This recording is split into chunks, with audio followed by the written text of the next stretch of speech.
আপনি কি কখনো এমন একটি নাম শুনেছেন যা শুনলে বাতাস ভারী হয়ে ওঠে, ঘরের বাতি যেন হঠাৎই ঝিমিয়ে যায় আর গায়ে আচমকায় কাঁটা দিয়ে ওঠে? হ্যাঁ, আমি একটি পুতুলের কথা বলছি, কিন্তু এটি কোনো সাধারণ খেলনা নয়। এটি একটি জীবন্ত অভিশাপ, এক পুতুল যার চোখের পেছনে লুকিয়ে আছে মৃত্যুর ছায়া। আপনি হয়তো ভেবেছেন ওটা তো একটা সিনেমা, কিন্তু ভুল ভাবছেন। অ্যানাবেলার কাহিনী কোনো সিনেমা থেকে নয়, বরং সিনেমাটি তৈরি হয়েছে একটি অভিশপ্ত বাস্তবতা থেকে।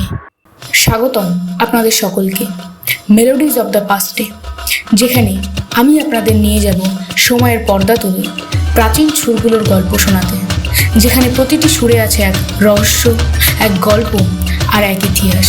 1970 সাল থেকে শুরু, আজও চলতে থাকা এক অশরীরী ইতিহাস, যা মানুষের ঘুম কেড়ে নিয়েছে, জীবন কেড়ে নিয়েছে। আর সব থেকে ভয়ের কথা কি জানেন?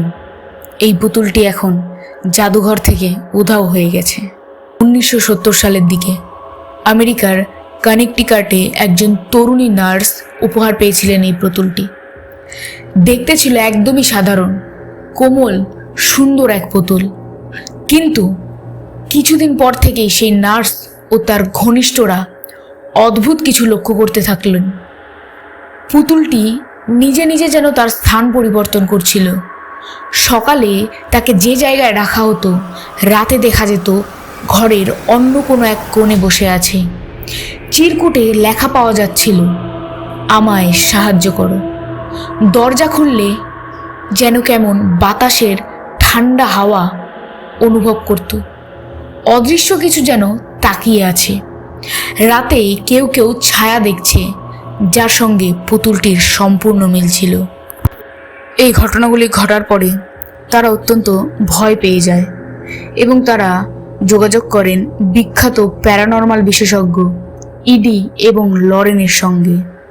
তারা তদন্ত করে জানান এই পুতুলটি একটি আত্মার দ্বারা অধিকার করা হয়েছে।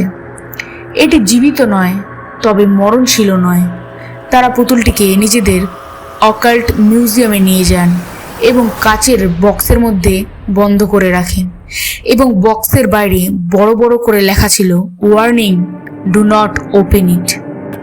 বন্ধুরা, আপনারা হয়তো জানলে অবাক হবেন, লরেন দম্পতি জানান অনেকেই যারা এই পুতুলটিকে নিয়ে অবজ্ঞা করেছেন বা মজা করেছেন, তারা পরে রহস্যজনকভাবে কোনো না কোনো দুর্ঘটনার শিকার হয়েছেন। একদিন একটি বাইকার যখন এই পুতুলটিকে দেখতে গিয়েছিল, জাদুঘর থেকে বেরিয়েই সে বাইক দুর্ঘটনায় মারা যায়। এরকম আরও অনেক ঘটনা ঘটে চলেছে।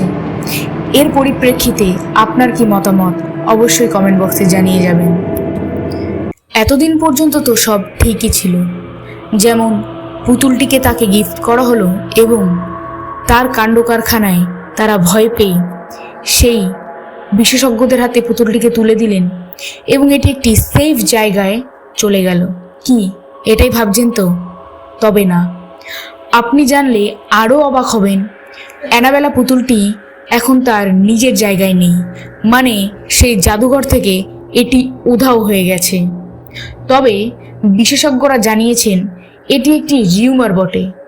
পুতুলটি নিজের জায়গায় আছে, তবে অনেকেই বিশ্বাস করেন তাদের কথাটি সম্পূর্ণ সত্যি নয়। এ বিষয়ে আপনার কি মতামত অবশ্যই কমেন্ট বক্সে জানাবেন। বন্ধুরা, ভিডিওটি ভালো লাগলে একটি লাইক দিন এবং কমেন্টের মাধ্যমে জানান আপনি কি অ্যানাবেলার অস্তিত্বে বিশ্বাস করেন। আর এরকম বাস্তব রহস্য, ইতিহাস আর অভিশপ্ত কাহিনী পেতে আমার চ্যানেলটিকে ফলো করে যাবেন, melodies of the past. Subscribe করুন। দেখা হবে আবার নতুন কোনো রহস্য নিয়ে।